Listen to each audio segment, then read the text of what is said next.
Semoga salawat dan salam Allah limpahkan atas Nabi Muhammad SAW dan orang-orang yang senantiasa ittiba' li sunnatihi ila yaumiddin, senantiasa mengikuti sunnahnya hingga yaumil akhirah. Amin ya rabbal alamin. Marilah para ikhwan dan akhwat kaum muslimin muslimat rahimakumullah, kita malam hari ini melanjutkan kajian kitab Bulughul Maram, bab al-janaiz. Pada pertemuan yang lalu sudah sampai pada hadis 592. Maka pada kesempatan malam hari ini kita akan mulai dari hadis 593. Bismillahirrahmanirrahim. An Salim radhiyallahu anhu an abihi annahu ra'a an-nabiy sallallahu alaihi wasallam wa Abu Bakar wa Umar wa hum yamshuna amama al-janazah, rawahu al-khamsah wa sahhahu Ibnu Hibban wa allahu An-Nasa'i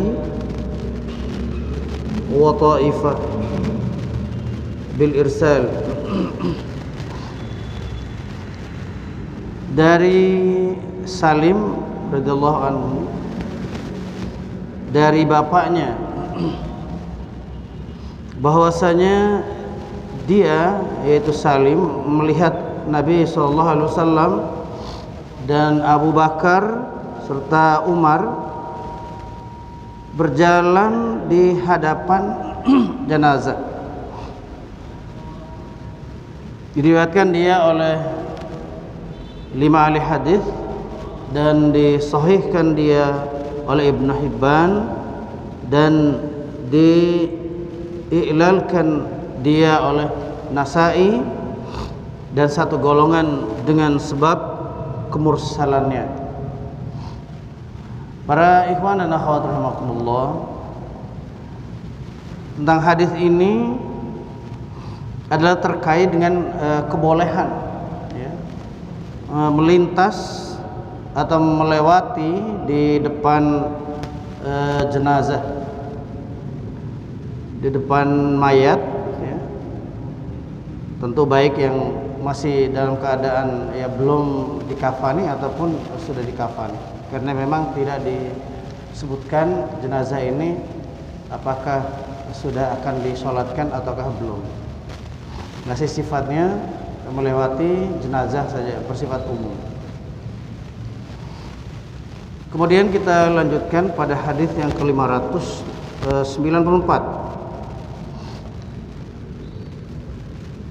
An Ummi Atiyah radhiyallahu anha qalat nuhina an ilba'i al-janazati wa lam yu'zamu alaina, muttafaqun alaih.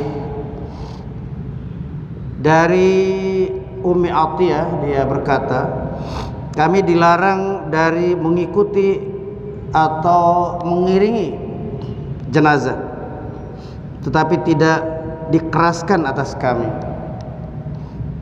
Muttafaqun alaih. Jadi dalam hal ini ada larangan, namun dari kalimat yang diucapkan oleh Ummi Atiyah ini, larangannya tidak berupa larangan yang sangat keras, melainkan larangan yang ringan. Artinya kalau dari sudut hukum lebih baik untuk tidak mengiringi jenazah bagi para wanita, walaupun tidak termasuk tentunya dari kalimat ini sampai kepada keharaman.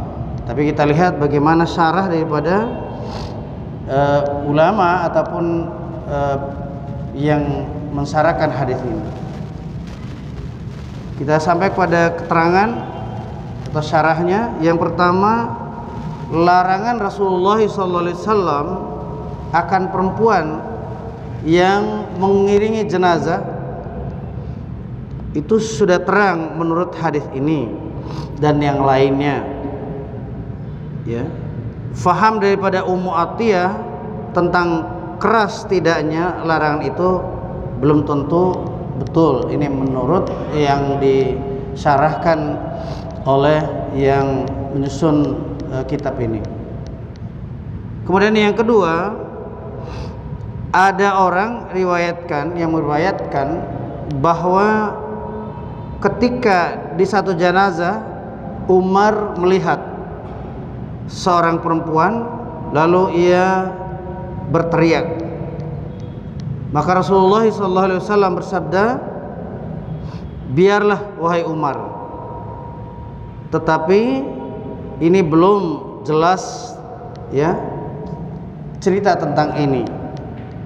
Maka dalam catatan yang pertama, apakah perempuan itu hendak turut atau hendak mengikuti usungan jenazah atau iring-iringan orang yang mengantarkan jenazah sampai ke kuburannya, ataukah ia turut ya lantaran pergi ke satu tempat di jurusan itu. Artinya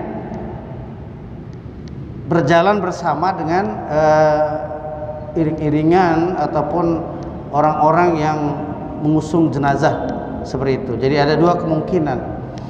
Apakah kemungkinan pertama, yakni dia sengaja ikut iringan untuk mengantarkan kubur, ataukah dia ini hanya sejalur ya, atau sejalan dengan orang yang sedang mengiringi jenazah itu.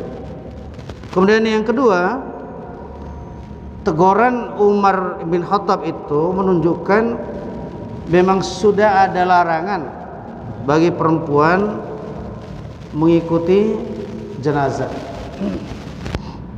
Jadi itulah penjelasannya ya, tinggal bagaimana kita di dalam hal ini mensikapi. Maka kalau dilihat dari zahir hadis ini, para ikhwan dan akhwat, menunjukkan bahwa setidak-tidaknya bagi perempuan atau bagi muslimah itu dimakruhkan untuk ikut mengiringi jenazah bersama kaum muslimin. Wallahu a'lam bishawab. Kemudian terangan yang ketiga, hal itu menunjukkan juga bahwa perempuan yang terlihat di situ hanya seorang saja. Ya. Ini pun menandakan terlarang perempuan-perempuan ikut jenazah ke kubur. Artinya disimpulkan oleh yang memberikan syarah ini, memberikan penjelasan ini, para ikhwan akhwat, bahwa dengan adanya hanya seorang perempuan, maka itu menunjukkan bahwa perempuan-perempuan yang lain ya, sahabat-sahabat wanita atau muslimah pada saat itu tidak ikut bergabung dengan taifah ataupun rombongan kaum muslimin. Kemudian yang keempat, Nabi SAW menyuruh Umar bin Khattab biarkan itu bisa jadi lantaran tahu bahwa perempuan itu akan ke satu tempat lain, tidak mengikuti atau tidak turut kepada jalan yang dilewati oleh orang-orang yang mengusung jenazah ke kubur. Ini difahami dari Rasulullah SAW melarang Umar untuk mencegah perempuan itu.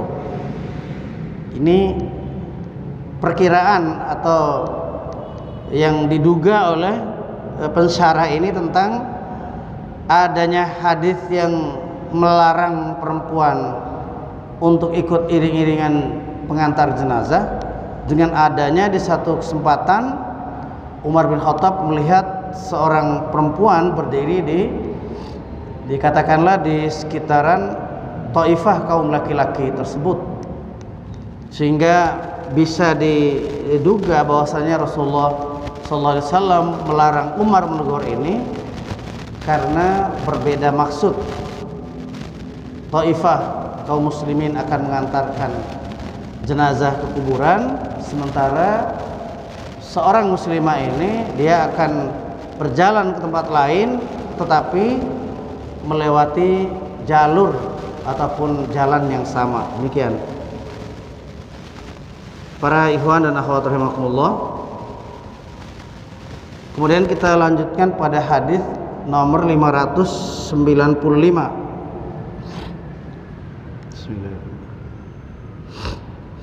An Abi Sa'id radhiyallahu anhu anna Rasulullah sallallahu alaihi wasallam qala idza ra'aitumul janazata faqumu. Idza ra'aitumul janazata faqumu faman tabi'aha fala yajlis hatta tuda'a. Muttafaqun alaih. Dari Abi Sa'id radhiyallahu anhu bahwasanya Rasulullah sallallahu alaihi wasallam telah bersabda, apabila kalian melihat jenazah, hendaklah kamu berdiri. Tetapi barang siapa menurutnya atau mengikuti jenazah tersebut, artinya ikut mengantarkan jenazah, maka janganlah ia duduk hingga diletakkan ia, yakni diletakkan jenazah tersebut, maksudnya diletakkan di atas tanah kuburannya. Demikian itu.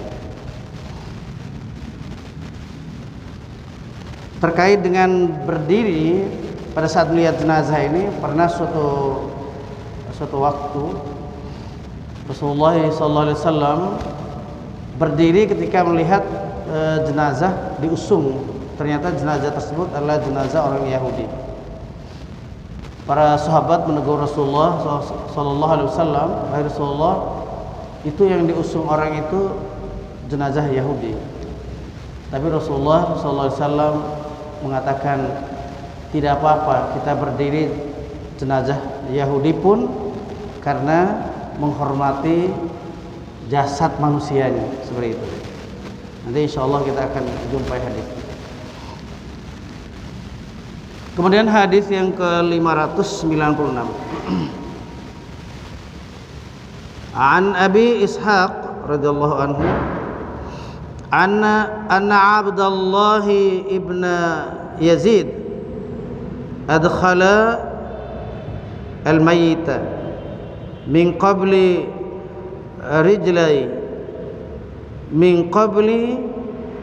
rijlai al-qabri wa qala hadha min as-sunnah akhrajahu Abu Daud min qibali, maksudnya min qibali rijlai al-qabri wa qala hadha min sunnah akhrajahu Abu Daud. Dari Abi Ishaq radhiyallahu anhu bahwasanya Abdullah bin Yazid memasukkan mayat dari jurusan kaki kubur, maksudnya memasukkan dari arah kaki dari kuburan itu, masukkan jenazah. Lalu ia berkata, ini menurut sunnah, dikeluarkan dia oleh Abu Daud.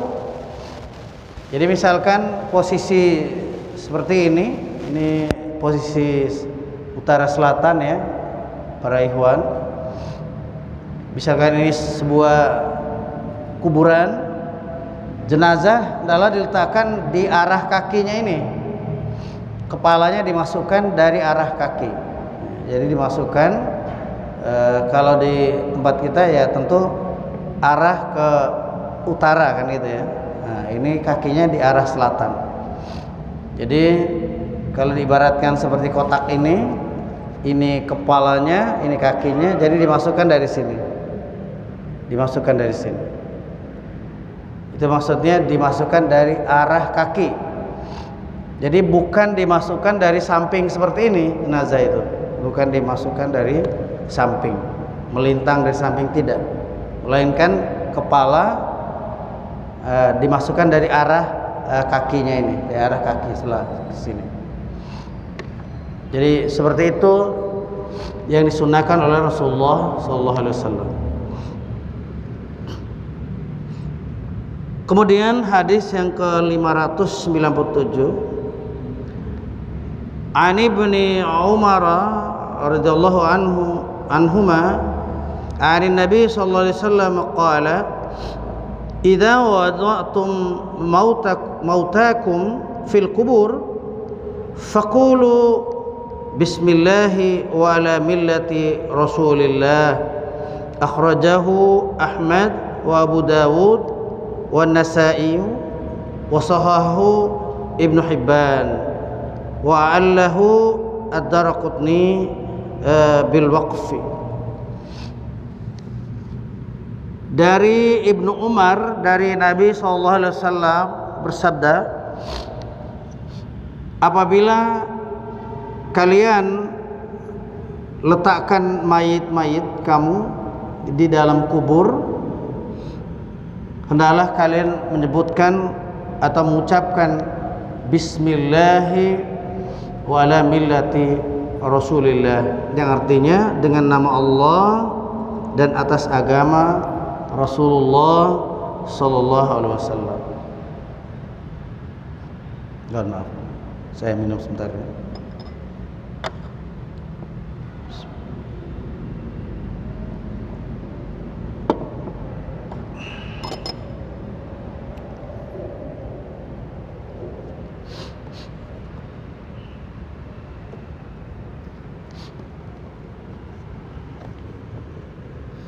Jadi ini sudah jelas ketika menurunkan jenazah.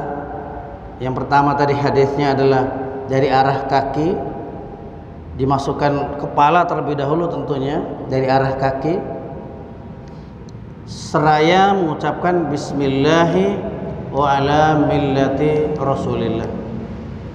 Jadi tidak ada mengucapkan yang lainnya, ya, tidak ada, hanya mengucapkan bismillahi wa ala millati Rasulillah. Kemudian hadis yang ke-598, an Aisyah radhiyallahu anha anna Rasulullah sallallahu alaihi wasallam qala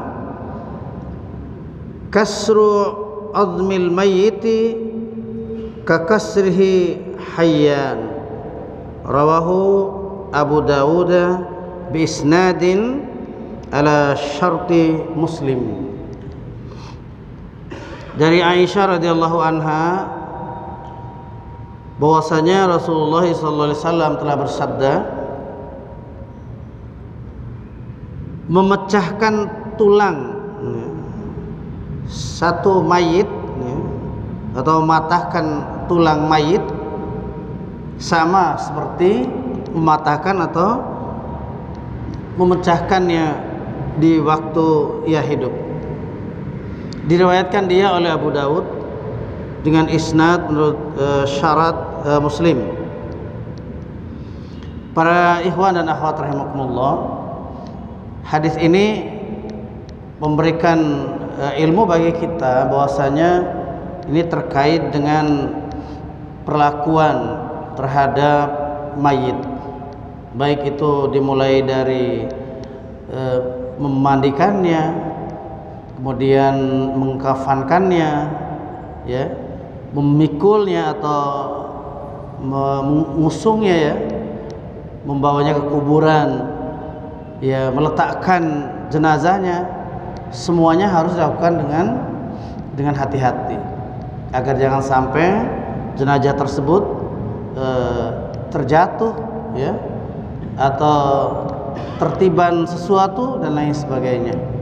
Nah, ini menunjukkan bahwa akhlak dari umat Islam diajarkan sampai dengan penyelenggaraan jenazah seperti ini. Jadi sampai Rasulullah SAW memberikan pernyataan bahwa sekiranya jenazah itu dipatahkan tulangnya atau dipecahkan tulangnya, sama dia akan kesakitan seperti dikala masih hidupnya. Seperti itu. Diriwayatkan dia oleh Abu Dawud dengan isnad menurut syarat Muslim. Kemudian hadis yang ke-599, wazada Ibnu Majah, dan ditambahkan oleh Ibnu Majah min hadisi Ummi Salamah, dari hadis Ummi Salamah, fil itsmi, yakni tentang dosa. Jadi memperlakukan jenazah dengan cara yang kasar, ya, dengan cara yang tidak, apa istilahnya, tidak baik, maka ini terkait dengan dosa bagi muslimin yang merawat ataupun mengurus jenazah itu. Maka dari itu perlakukan jenazah di antara kita, jenazah kaum muslimin, dengan sebaik-baik perlakuan supaya sempurna pahala yang dijanjikan Allah Subhanahu wa taala lewat lisan Rasulullah sallallahu alaihi wasallam. Satu qirat sebesar gunung Uhud, maka apabila disempurnakan sampai dengan penguburannya, maka Allah memberikan pahala 2 qirat. Masya Allah. Kemudian hadis yang ke-600, an Sa'id bin Abi Waqqas radhiyallahu anhu qala alhiduli lahdan wansibu alayya al-labin al-labina nasban kama suni'a bi Rasulillahi sallallahu alaihi wasallam. Rawahu Muslim. Dari Sa'id bin Abi Waqqas radhiyallahu anhu, ia berkata, galikanlah bagiku lahat. Ya, yang dimaksud dengan lahat di sini adalah lubang di rusuk kubur yang menghadap kiblat. Ya, jadi biasanya posisinya ada sebelah barat, ya. Ya, setelah digali kuburan semacam ini, maka di sebelah pinggir sebelah barat disitulah diletakkan atau digali lahat untuk khusus, ya. Di situ tempatnya lebih kecil untuk meletakkan jenazah di dalam lahat tersebut, ya. Dan setelah meminta dibikinkan lahat dan cacakkan bata-bata buat nutup jasadku. Maksudnya itu seperti kalau di negara kita dibuat semacam, ya, bola-bola dari tanah itu, ya. Ya, supaya bisa dipilin, ya, badan jenazah itu, ya, semacam ini. Misalkan ini posisinya sudah dimiringkan seperti ini, maka dari sini dibuatkan bola-bola dari tanah.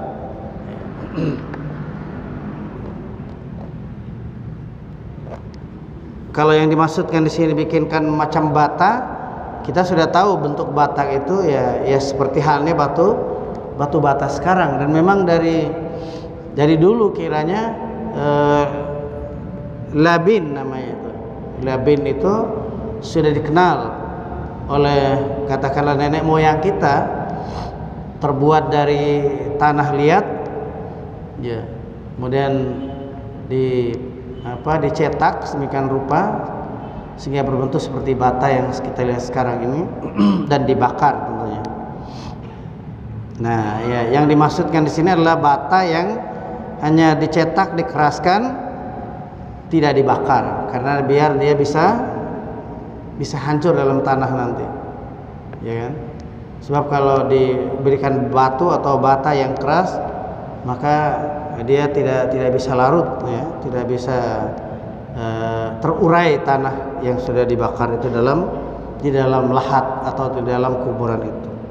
Baik, kita lanjutkan. Kama suni'a bi Rasulillah sallallahu alaihi wasallam, sebagaimana diperbuat terhadap kubur Rasulullah sallallahu alaihi wasallam. Jadi kiranya beliau ini Sa'id ini bin Abi Waqqas ini hafal betul ya apa yang dilakukan oleh para sahabat ketika wafatnya Rasulullah sallallahu alaihi wasallam ya. Sebagaimana diperbuat terhadap kubur Rasulullah sallallahu alaihi wasallam. Berarti beliau melihat proses penguburan Rasulullah sallallahu alaihi wasallam dan meletakkan yang namanya bata tadi untuk menyanggah badan daripada Rasulullah sallallahu alaihi wasallam yang mulia itu. Kemudian hadis yang ke-601, walil Baihaqi an Jabir nahwahu, dan dari Baihaqi ya, dan bagi Baihaqi dari Jabir seperti itu kalimatnya. Wazada, kemudian ditambah oleh beliau, wa rufi'a qabruhu 'anil ardi qadra shibrin wa sahahu Ibnu Hibban.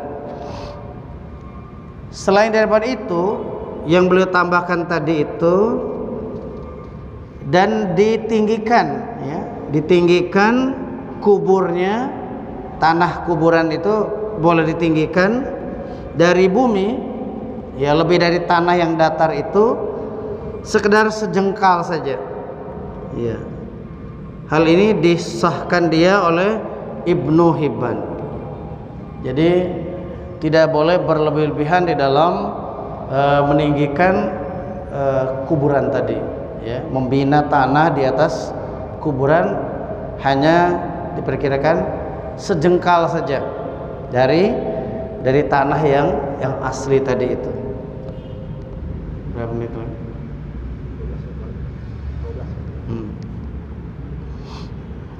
Baik, itu hadis yang ke-601 itu sudah jelas ya. Jadi sehingga jangan sampai nanti kita melanggar apa yang dilarang oleh Rasulullah SAW untuk diberlakukan bagi kubur. Tidak boleh di kuburan itu dibangun di tembok misalkan ya kan, setinggi misalkan 30 atau 40 cm dengan dikelilingi dengan semen dan lain sebagainya, tidak. Karena itu kuburan atau pemakaman ini adalah merupakan wakaf kaum muslimin ya, untuk tentunya bukan menjadi hak mutlak daripada keluarga orang yang meninggal itu.